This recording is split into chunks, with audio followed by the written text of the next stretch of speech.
कौनसी एक सहरर railway station रे जने भिकारी भिक मागुथिला। ट्रेन रे जिबा आसिबा करुथिबा यात्री मानक ठारो भिक मागी निज पेट बसुथिला। दिने से भिक मागुथिबा समय रे जने लंबा व्यक्ति सूट बूट पिंधि हाथ रे सूटकेस धरी ट्रेन रू ओल्हेइले।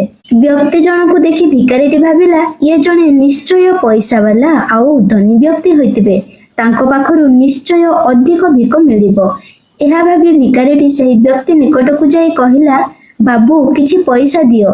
भिकारी जनकु देखि सही व्यक्ति जनक कहिले, तुमे सबुबेले समस्तଙ୍କୁ केवल मागुछ ना काहाकु केबे किछि देइछ भी? भिकारी जनक कहिला, साहेब मु तो भिकारी, अन्य मानकु मागी पेट बसुची, मोर एते औकात कोठी अछि जे मु अन्य को किछि देई परिबी? ଏହା ଶୁଣି ସେହି ଭଦ୍ର ବ୍ୟକ୍ତି ଜଣକ କହିଲେ, ଯଦି ତୁମର ଅନ୍ୟକୁ କିଛି ଦବା ପାଇଁ କ୍ଷମତା ନାହିଁ ତେବେ ଅନ୍ୟଠାରୁ କିଛି ନବାର ବି ତୁମର ହକ୍ ନାହିଁ। ମୁଁ ଜଣେ ବ୍ୟବସାୟୀ ଅଟେ, ତେଣୁ ଦେବା ନେବାରେ ହିଁ ବିଶ୍ୱାସ କରେ। ଯଦି ତୁମ ପାଖରେ ମୋତେ କିଛି ଦବା ପାଇଁ ଅଛି ତେବେ ତା ବଦଳରେ ମୁଁ ତୁମକୁ କିଛି ଦେଇପାରିବି। ଏତିକି କହି ସେ ବ୍ୟବସାୟୀ ଜଣକ ଟ୍ରେନରେ ବସି ଚାଲିଗଲେ। ଏପଟେ ଭିକାରୀ ଜଣକ ବ୍ୟବସାୟୀଙ୍କ କହିଥିବା କଥାକୁ ବାର ବାର ମନେ ପକାଉଥିଲା। ସେହି କଥାକୁ ଅତି ଗଭୀର ଭାବେ ବିଚାର କଲା। ମୁଁ କାହାକୁ କେବେ କିଛି ଦେଇନାହିଁ ବୋଲି ମତେ ବି ଭିକ ମିଳୁନାହିଁ। ମୁଁ କଣ ବି ଦେଇପାରିବି? ମୁଁ ତ ସାମାନ୍ୟ ଜଣେ ଭିକାରୀ ଅଟେ। ଅନ୍ୟକୁ କିଛି ଦେବାର ଯୋଗ୍ୟତା ମୋର ବା କାହିଁ? ବହୁତ ସମୟ ପରେ ଭିକାରୀ ଜଣକ ନିଶ୍ଚିତ କଲା ଯେ ଯଦି ତାକୁ କେହି ଭିକ ଦିଅନ୍ତି ତେବେ ତା ପ୍ରତିବଦଳରେ ସେ ବି କିଛି ଦେବ। ତେବେ ତା ମନରେ ପ୍ରଶ୍ନ ଆସୁଥିଲା, ସେ ତ ନିଜେ ଭିକାରୀ, ତେଣୁ ଭିକ ବଦଳରେ ଭିକ ଛଡା ସେ ଅନ୍ୟକୁ ବା ଆଉ କଣଟା ଦେଇପାରିବ? ଏହି କଥା ଭାବି ଭାବି 2 ଦିନ ବିତିଗଲା, କିନ୍ତୁ ଏ ପ୍ରଶ୍ନର କୌଣସି ଉତ୍ତର ତାକୁ ମିଳିଲା ନାହିଁ। ତୃତୀୟ ଦିନ ରାତି ପାହିବା ପରେ ଭିକାରୀ ଜଣକ ଷ୍ଟେସନ ପାଖରେ ହିଁ ବସିଥିଲା। ସୂର୍ଯ୍ୟ କିରଣ ପଡିବା ସମୟରେ ସେ ଦେଖିଲା ଷ୍ଟେସନର ଆଖପାଖରେ ଅନେକ ଫୁଲ ଗଛ ରହିଛି, ଆଉ ସବୁ ଗଛ ଗୁଡିକରେ ଫୁଲ ଫୁଟି ସୁନ୍ଦର ଦେଖାଯାଉଛି। ତା ମନକୁ ଏବେ ଉତ୍ତର ମିଳିଗଲା, ଯିଏ ତାକୁ ଭିକ ଦେବେ ତା ବଦଳରେ ସେ କିଛି ଫୁଲ ଦେବ। ବୁଲି ବୁଲି ଫୁଲ ସଂଗ୍ରହ କଲା, ଆଉ ଟ୍ରେନରେ ଚଢି ଯାତ୍ରୀ ମାନଙ୍କୁ ଭିକ ମାଗିଲା। ଯିଏ ଭିକ ଦେଲେ ତା ବଦଳରେ କିଛି ଫୁଲ ଦେଉଥିଲା। ପ୍ରତିଦିନ ଯାତ୍ରା କରୁଥିବା କିଛି ଟ୍ରେନ ଯାତ୍ରୀ ଭିକାରୀର ଏପରି ପରିବର୍ତ୍ତନ ଦେଖି ଖୁସି ହୋଇଗଲେ ଏବଂ ଅଧିକ ମାତ୍ରାରେ ଭିକ ଦେଲେ। ଭିକ ଦେଇ ବଦଳରେ ସୁନ୍ଦର ଫୁଲକୁ ପାଖରେ ରଖିନେଲେ। ଅଳ୍ପ କିଛି ଦିନ ବିତିଗଲା। ସେ ଭିକାରୀ ଜଣକୁ ଅନୁଭବ ହେଇଗଲା ଯେ ଏବେ ତାକୁ ଅଧିକ ଭିକ ମିଳୁଛି। ଏହାପରେ ଚାରି ପାଖରେ ଫୁଟୁଥିବା ଫୁଲକୁ ତୋଳି ଧୋଇ ଧୋଇ ସୁନ୍ଦର ଭାବେ ଲୋକମାନଙ୍କୁ ବାଣ୍ଟିବାରେ ଲାଗିଲା। କିଛି ଦିନ ଭିତରେ ହିଁ ଭିକାରୀ ଜଣକ ଅନେକ ସାରା ପଇସା ସଂଗ୍ରହ କରିନେଲା। ସେ ପ୍ରତିଦିନ ଏହିପରି କାମ କରି ଚାଲିଲା। ଯେତେ ପର୍ଯ୍ୟନ୍ତ ତା ପାଖରେ ଫୁଲ ରହୁଥିଲା ତାକୁ ଭିକ ମିଳିଯାଉଥିଲା, ଆଉ ଫୁଲ ସରିଯିବା ପରେ ବିଲକୁଲ କିଛି ମିଳୁନଥିଲା। ଦିନେ ସେ ଫୁଲ ବିକ୍ରି କରୁଥିବା ସମୟରେ ଦେଖିଲା ଯେ ବ୍ୟବସାୟୀ ମହାଶୟ ଜଣକ ଟ୍ରେନରେ ଯାଉଛନ୍ତି, ଯିଏ କହିଥିଲେ ତୁମେ କିଛି ଦେଲେ ମୁଁ ବି ତୁମକୁ ନିଶ୍ଚୟ କିଛି ଫେରାଇବି। ଯାହାଙ୍କ ଠାରୁ ସେ ଭିକାରୀକୁ ନିଜେ ବଞ୍ଚିବାର ପ୍ରେରଣା ମିଳିଥିଲା। ତୁରନ୍ତ ଭିକାରୀ ଜଣକ ସେହି ଧନୀ ବ୍ୟକ୍ତି ପାଖରେ ପହଞ୍ଚିଗଲା ଆଉ କହିଲା, ଆଜି ଆପଣଙ୍କୁ ଦେବା ପାଇଁ ମୋ ପାଖରେ ଫୁଲ ଅଛି, ଆପଣ ଭିକ ଦିଅନ୍ତୁ, ତା ବଦଳରେ ମୁଁ କିଛି ଫୁଲ ଦେବି। ବ୍ୟକ୍ତି ଜଣକ ଭିକ ଆକାରରେ କିଛି ଟଙ୍କା ଦେଲେ, ଆଉ ଭିକାରୀଟି ବଦଳରେ କିଛି ଫୁଲ ଦେଲା। ଭିକାରୀ ଜଣକର ଏହି ପରିବର୍ତ୍ତନ ଦେଖି ବ୍ୟବସାୟୀ ବ୍ୟକ୍ତି ଜଣକୁ ପସନ୍ଦ ଆସିଗଲା, ଆଉ ସେ କହିଲେ, ବାଃ ବହୁତ ବଢିଆ, ତମେ ବି ମୋ ପରି ଜଣେ ବେପାରୀ ବନିଗଲ। ଏହା କହି ନିଜ ଷ୍ଟେସନରେ ଓହ୍ଲେଇ ଗଲେ। ବ୍ୟବସାୟୀ ଜଣକ କହିଥିବା କଥା ପୁଣି ଥରେ ଭିକାରୀ ଜଣକ ମୁଣ୍ଡରେ ପଶିଗଲା।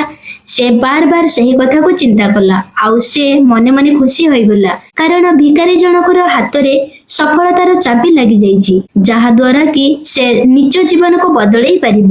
ତୁରନ୍ତ ଟ୍ରେନରୁ ତଳକୁ ଓହ୍ଲେଇ ପଡିଲା, ଆଉ ଆକାଶ ଆଡକୁ ଅନେଇ ଖୁସିରେ କହିବାକୁ ଲାଗିଲା, ମୁଁ ଭିକାରୀ ନୁହେଁ, ମୁଁ ବି ଜଣେ ବ୍ୟବସାୟୀ ଅଟେ, ମୁଁ ବି ଦିନେ ଧନୀ ହୋଇପାରିବି। ସେଠାରେ ଥିବା ଲୋକମାନେ ଭିକାରୀ ଜଣକୁ ଦେଖି ତାକୁ ପାଗଳ ଭାବି ହସିବାକୁ ଲାଗିଲେ। ତା ପରଦିନ ଠାରୁ ଷ୍ଟେସନର ଆଖପାଖରେ ଭିକାରୀ ଜଣକ ଆଉ କେବେ ବି ଦିଶି ନଥିଲା। ପୁଣି 6 ମାସ ପରେ ସୁଟ ବୁଟ ପିନ୍ଧି 2 ଜଣ ବ୍ୟକ୍ତି ଟ୍ରେନରେ ଯାତ୍ରା କରୁଥିଲେ। ଜଣେ ଅନ୍ୟ ଜଣକୁ ଦେଖି ପରସ୍ପର ସହ ହାତ ମିଳେଇଲେ। ପ୍ରଥମ ବ୍ୟକ୍ତି କହିଲା, କଣ ଆପଣ ମତେ ଚିହ୍ନି ପାରୁଛନ୍ତି? ତେବେ ଦ୍ୱିତୀୟ ବ୍ୟକ୍ତି ଜଣକ କହିଲେ, ନାହିଁ, ମୋ ହିସାବରେ ପୂର୍ବରୁ କେବେ ଆମର ଦେଖା ହୋଇନାହିଁ। ପ୍ରଥମ ବ୍ୟକ୍ତି କହିଲା, ଭଲ ଭାବେ ମନେ ପକାନ୍ତୁ, ଆମେ ପ୍ରଥମେ ନୁହେଁ ବରଂ ଏହା ଆମର ତୃତୀୟ ଥର ଦେଖା ହେଉଛି। ଦ୍ୱିତୀୟ ବ୍ୟକ୍ତି କହିଲେ, ପ୍ରଥମ ଦେଖା ଆମର କୋଉଠି ଆଉ କିପରି ହୋଇଥିଲା? प्रथम व्यक्ति कहिला आमर दुई टाइम एही ट्रेन रे ही देखा होइतिला। प्रथम देखारे आपण मते कहितिले जे मु कोन करिबा उचित आउ द्वितीय देखारे आपण मते चेतई देइथिले जे वास्तव रे मु किए। द्वितीय व्यक्ति जनक आश्चर्य होई कहिला ओ मने पडिला तुमे सही भिखारी ना जाहाको मु भिक देबा पई मना करि देइथिली आउ द्वितीय बार मु तुमटारो किछि फूल किनिथिली किंतु आज तुमे एमिति सूट बूट पिंधि कुआडे जाउछ ता छडा आजिकाली तुमे कोन करूछ। तो प्रथम व्यक्तिटी कहिला हाँ आज्ञा मु सही व्यक्ति किंतु आपणक पाखरु प्रेरणा पाई आज मु आउ सही भिखारी होई कि नाही आज मु जने फूल व्यवसायी बनि सारिची आउ एबे मु अन्य शहर को जाउची फूल व्यवसाय करिवा पई। किछि समय चुप रही पुणी से कहिला प्रथम देखारे आपण मते प्रकृतिर नियम बतई देइथिले जे आमको सेतेबेले जाई किछि मिली थाए जेतेबेले आमे अन्य को किछि देई थाउ दबा नबार एही नियम वास्तव रे काम करि थाए। एही कथा को मु भल भाबरे हृदयंगम करि सारिची। मु सब बेले निजको जने भिखारी भाबी आसुतली एहा व्यतीत मु केबे किछि चिंता ही करि नथिली आउ आपणक सह जेतेबेले द्वितीय बार देखा हैला आपण चेतई देले जे मु जने छोट व्यवसायी बनि जाईची सेतेबेले ही मु बुझी सारिथिली जे मु भिखारी होई कि नाही जने व्यवसायी बनि सारिची। मु सेतेबेले भाबुतली लोकमाने मते अधिक भिक काहेकि देउछंती किंतु परे बुझी गली जे सेमाने मो फूलर मूल्य देउतले भिक नुहे। लोकमाने मते सेतेबेले भाबुतले जे मु जने फूलर छोट बेपारी किंतु सेतेबेले भी मु मो नजर रे जने भिखारी ही थिली। मु ट्रेन रे बुली बुली फूल बिक्री करूथली आउ सेई फूलर पैसा को अल्प अल्प करी संचय करी मु बहुत अधिक फूल किनिली आउ फूलर व्यवसाय आरंभ कली। एठारे रहुतबा लोकमानकु फूल बहुत पसंद एही कारणरू मु एठी फूल व्यवसायी बनि गली। एही परि दुई जण व्यवसायी ट्रेन रे बसी वार्तालाप करुथिले। स्टेशन आसीबा मात्रे ट्रेन रु ओल्हेई निज निज काम रे चली गले।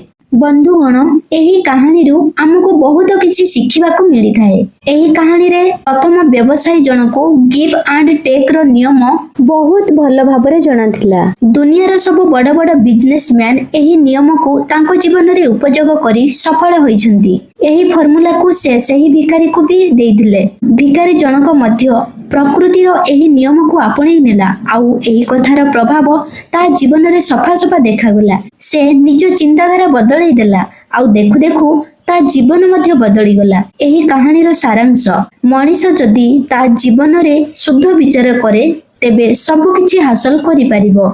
जदि निजको सब बेले छोट ही भाबुथिबो तेबे से ता जीवन रे केबे भी आगो को बढ़ी परिबो नाही किंबा केबे बड़ होई परिबो नाही। दुनिया रे जने प्रतिष्ठित मनीष हेबा पई हेले प्रथमे आम चिंताधारा को बदलैबा उचित। सफलता आम भावना आउ विचार भितर ही लुचिकी रहिछि। निज भावना बड़ करंतु देखिबे दिने निश्चय भावरे आपण बड़ मनीष हेबे।